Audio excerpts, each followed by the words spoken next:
Today, I'm going to show you how to fade in and fade out on CapCut in a quick, simple, and beginner-friendly way. This is one of the easiest editing effects you can learn, and it's perfect if you want your videos to feel smoother, more polished, and more professional. Whether you're editing a vlog, a short-form video, a tutorial, or a social media post, fade effects can make your transitions look much cleaner. If this video helps you out, please hit the like button and subscribe for more CapCut tutorials. Alright, let's jump right in.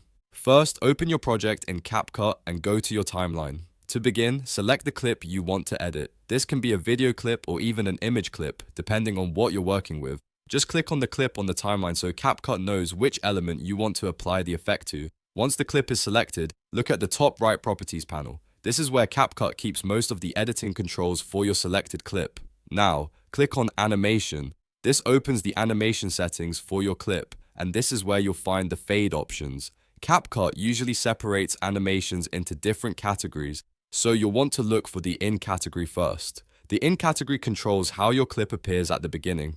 Under that section, select Fade In. As soon as you choose it, CapCut will apply the fade in effect to the start of your clip. Next, you'll want to control how fast or slow that fade appears. At the bottom of the animation panel, you'll see a duration slider. Drag this slider to the left if you want a quicker fade, or move it to the right if you want a longer, smoother fade in. This is really useful because even a small adjustment can change the feel of the video. A short fade can feel snappy and modern, while a longer fade can feel more cinematic or relaxed.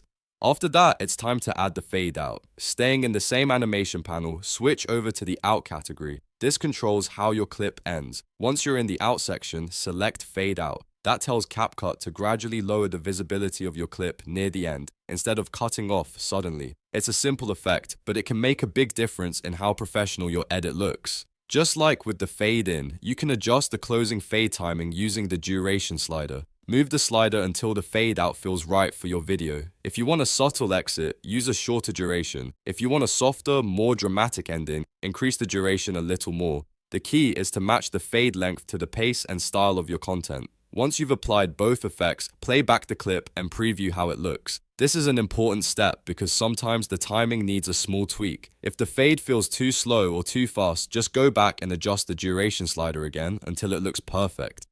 CapCut makes this process easy, so don't be afraid to experiment a little. And that's it. You now know how to fade in and fade out on CapCut. It's a simple editing trick, but it can instantly improve the flow and quality of your videos. If this tutorial helped you, dears, make sure to like this video, subscribe to the channel, and turn on notifications so you don't miss more easy CapCut editing tips. Thanks for watching, and I'll see you in the next one.